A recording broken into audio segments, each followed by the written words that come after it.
There's certain divisive things in the world that completely cause an uproar. Like the dress that took over the internet a while back. You remember it. You were supposed to guess if the dress was black and blue or gold and white. And in my opinion, all I thought was, I don't give a Flying Dutchman fuck what the damn color of his dress is. And that's kind of how I feel about Goosebumps 2023. And I don't care if you like it. I don't care if you really hate it.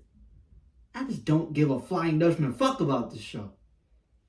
Because is that obviously poor quality in writing, poor quality in plot structure, poor quality in characters, and doesn't at all resemble the Goosebumps IP. So I eventually just stopped caring because I'm like, it's hitting all the criteria that should not be in the Goosebumps IP.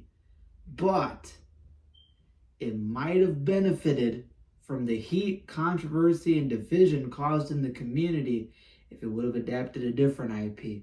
One that's actually getting more adaptions recently, if you've been keeping up with R.L. Stine news.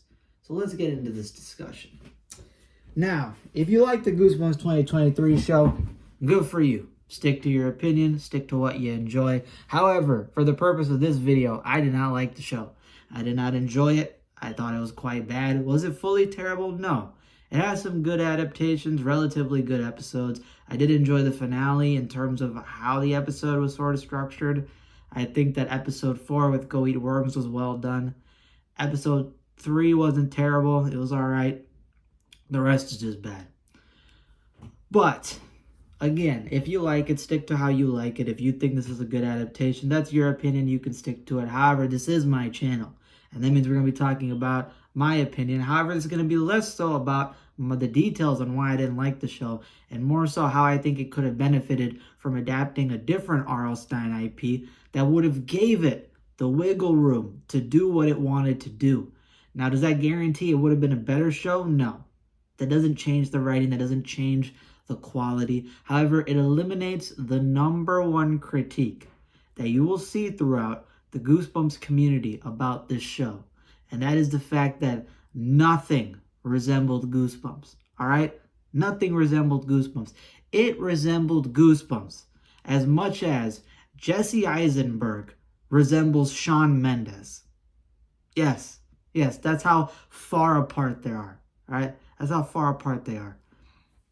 Now, again, do I think that this IP that I'm going to bring up needs more adaptations? Do I think Goosebumps didn't need an adaptation? No, Goosebumps definitely should have needed an adaptation before this one. However, again, we would have been much better off adapting the other IP than adapting Goosebumps and getting a shitty version of it. I would much rather get more basic, more average, more mid stuff from a series that already had a lot of films than taking a beloved IP that needs to get a proper reboot and then putting that shit 6 feet under, and instead of packing it with dirt, you're packing it with cow manure. That's what it was, all right? It was a stinky ass burial. That shit was Robbie Rotten, R.I.P. to the GOAT. And that IP that I want to talk about is Fear Street. I think Goosebumps 2023 should have adapted the Fear Street IP instead of the Goosebumps IP. Why do you think I say that?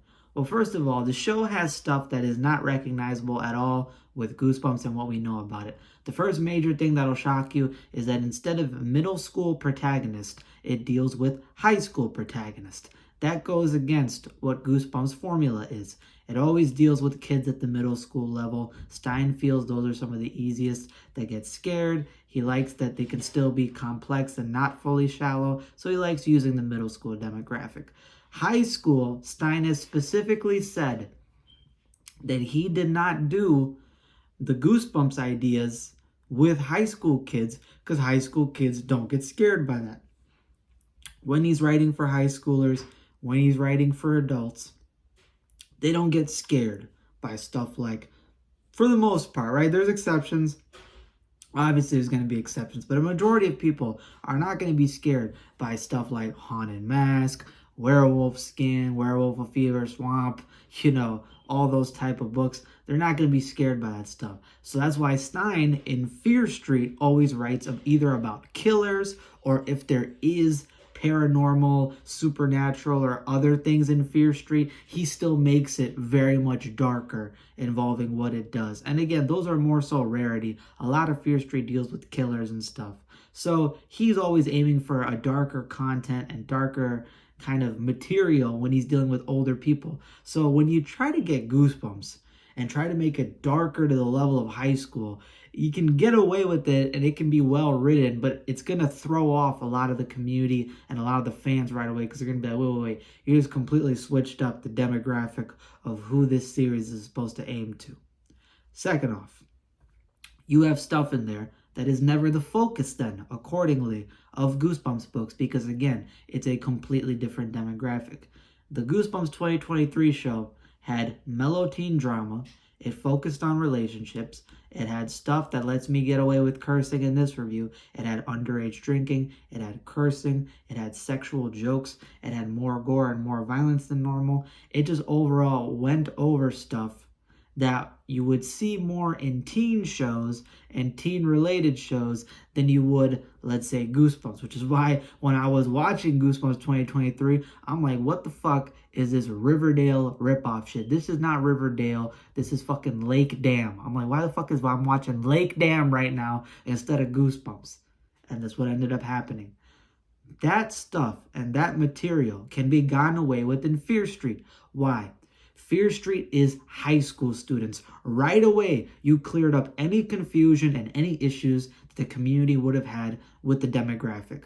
Fear Street deals with high schoolers. You have every bit of wiggle room. You have more wiggle room to include mellow teen drama, underage drinking, swearing, and more of that relationship kind of focus, because that stuff is actually in Fear Street. If you read Fear Street books, I don't know about cursing, but I know that underage drinking has been brought up in them, especially point horror as well.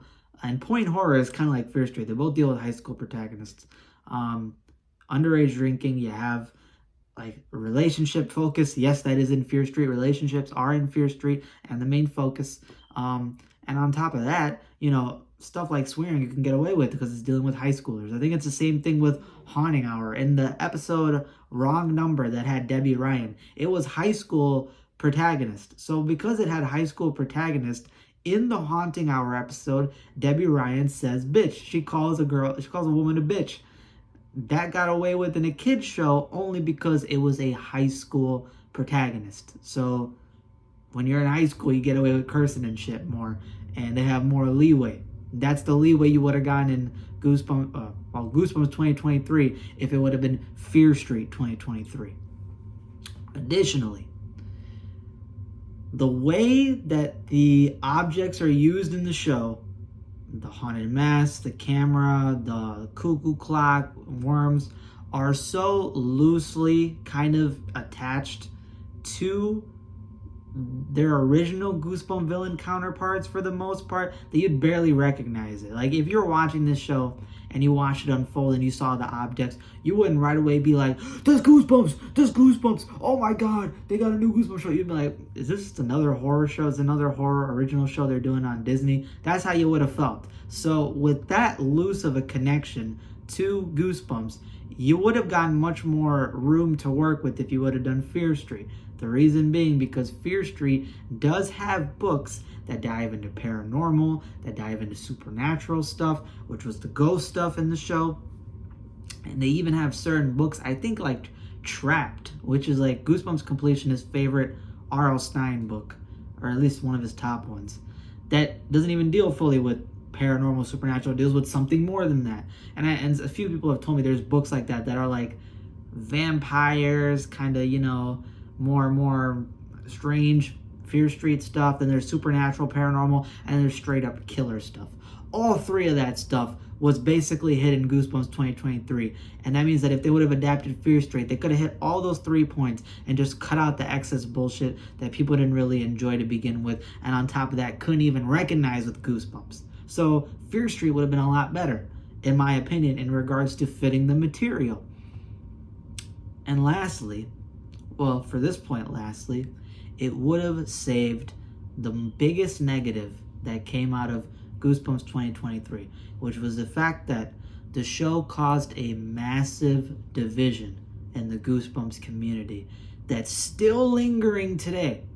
It's still lingering in certain friend groups I have and certain stuff that I've seen either on Reddit or wherever. The creation of this show, as much as people are trying to forget it exists, for the most part, has caused a negative division amongst people, amongst the community, and it proved Michael Goosebumps fans' point, whether you love it or hate it, which is that modern Disney ruins most of the stuff that they adapt. And he said it about Disney. He said it before the show was even made. Said it before we even got a trailer leaked. And it turned out true. Whether you love or hate that point, it turned out true. Modern Disney ruined Goosebumps like it ruined a bunch of other IPs. Because it does the biggest problem. It decides to go completely 180. Instead of focusing on good writing, instead of focusing on creative stories, instead of telling a story from the perspective of a fan, it decides to have outsiders who want to do their own thing, make it mediocre, and then put it against the beloved IP. And then the fans who are used to great content, who are used to that good content, all of a sudden go, hey, yo, what exactly is this, bro? What the fuck going on here? What the fuck going on here? And then all of a sudden you'll get these brand new fans. These brand new fans, or some fans that are very vocal. They're like, I actually enjoy and love this. And then they'll start gaslighting and be like, I actually think it's in some ways better than the old shit. Motherfucker, you fell in love with the series for the OG shit. Do not sit here and be acting like the OG shit is all of a sudden retconned because the mediocre ass writing makes you feel like you want to be a contrarian and say it's better than the original. You fell in love with the original. You take credit for being a fan of the IP because of the original goated material. This new shit is not better than that. And when fans be saying, when a huge group of fans, I'm talking about fans like me, my friends who first watched the show and went, yeah, this is pretty shit. And then the fans who liked the show in the first half and then transitioned into not liking it in the second half. When you got unanimous people, just fucking Mike Tyson, fucking Stone Cold Stunner, fucking Shaggy, Super Saiyan, Ultimate Punch in the show, you cannot be sitting there and then just all of a sudden be in full copium mode, coping to yourself that this is the next greatest thing since fucking Picasso. No, it's not. No, it's not. Because if this big of a community and this wide of a community of people who felt about the show all come to the unanimous conclusion that it's not good, not as good as it could have been, or just bad or sucks, there's some merit to it. It's not just out of the blue. We're not taking it out of Davy Jones' ass. No, it's coming straight out of a logical perspective at that point. And if you happen to still like it, that's fine. But you gotta acknowledge that a majority of people don't like it. And then you got people who are blindly hating it. I get it. People who blindly hated it, I don't support that either. Give everything a new chance. And while I do find that valid, the show is over and we have the results. So when you got the results on paper, you can look back at it retroactively and decide. And that's how most of the fans feel. So this adapting the Fear Street IP instead of Goosebumps would have saved the Goosebumps community from being divided because of all the things that I listed before. All of that material in the show, all of the stuff that I wanted to focus on in the show could have been done in Fear Street, and it would have saved people from having their beloved IP basically get shat on by a bunch of non-fan writers. And it would have been more in line with the Fear Street imagery. And you know what? Fear Street fans might have been like, okay, it's mid. Okay, it's not good. Okay, whatever. Maybe they would have been better off as that and they would have liked the show. But at least Fear Street fans, and I read Fear Street books and I actually quite enjoy them. So I'm a Fear Street fan. I read a couple and I like them. So even I don't care if they're really formulaic. I just enjoy them as a refreshing read. And I've read some point horror books. So point horror is similar to Fear Street. the originator before it, actually.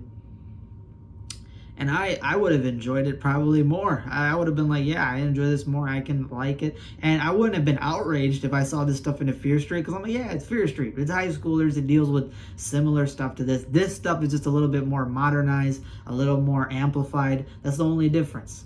But as a Goosebumps fan, and I'm seeing this completely different dog shit, this doo-doo garbaggio, you know what I'm saying? This Taco Bell gas after eating 5 days of Taco Bell, Peking Express, Chipotle, Carnival funnel cake, and Coach's Corner.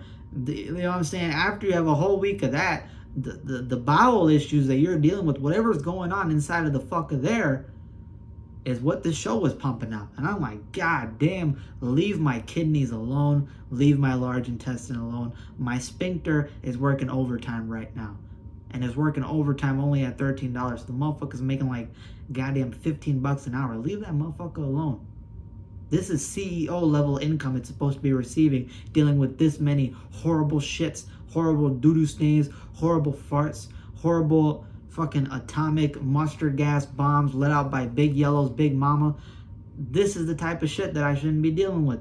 And that's how I felt as a Goosebumps fan. So yeah, Fear Street IP being adapted instead of Goosebumps for 2023, I think could have been a nice alternative solution. And I just wanted to bring this up as a discussion. I felt that this was something lingering in my mind that I wanted to talk about. So down in the comments, you can let me know. Do you think Fear Street should have been adapted instead of Goosebumps? Do you agree with all my points as to what it would have done for people's reception? Or do you feel like it would have been the same? Are there some Fear Street fans who feel like they don't want their IP messed with? I can understand that sentiment. But you guys are getting a lot of adaptations, so I felt like, you know what, maybe it might have fit in line. And yeah, let me know your comments down below. You can talk about the Goosebumps 2023 show if you want. Not really what I'm aiming for in this video, more so trying to present an alternative. If you have different story ideas that you would have wanted for the Goosebumps 2023 show, you let me know down below. What do you think should have been the direction they went? And yeah, that's all I have for today. The one thing I can agree is that whoever wrote the show was definitely not fans. I know people were saying, oh yeah, it's written by fans. It's not written by fans. You know why I know it's not written by fans? I've spoken to the biggest reviewers in Goosebumps. I've spoken to a wide variety of viewers. I've read on Reddit people's ideas of what they wanted for the show. I've read in comment sections of videos what people would have preferred. And everybody's idea sounded better than what they did for Disney 2023. So every Goosebumps fan I've talked to from different backgrounds, different origins, different levels as to how much they've read, how much they enjoyed, what they enjoy, they all have had better ideas and more coherent sounding ones than the 2023 show. So no, it was not written by fans. And I would much rather prefer hearing fans' opinions on what they thought about what the direction should have went and what you may have had in mind. That's it for my video. I hope you enjoyed this discussion video. Again, I have college going on, so my content is a lot more sparse. I'm dealing with a very busy semester. I got 6 classes, all of them very difficult business-wise. And I also work on the weekends. So yeah, under new management too, so that's taken some getting used to. But yeah, stay tuned for more content. I will still be trying to get on the Goose Junkies podcast as much as I can, and I will be trying to read and watch stuff here and there. Hope you guys enjoyed. Stay tuned for more content, and have a good night. Also, if you enjoyed this video, hit that subscribe button down below. It's a free way to support me, and hit that like button as well. Trying to build up the community. Lets me know you guys are engaged with the content. And yeah, that's it. Deuces. I realized I said Davy Jones' ass later. It's Davy Jones' locker. But technically an ass is kind of like a locker because it stores a lot of doo-doo dog shit, which is what the show contains. So the analogy still kind of works. Even though reaching into a locker is much less disgusting than reaching into an ass. Depending on the context.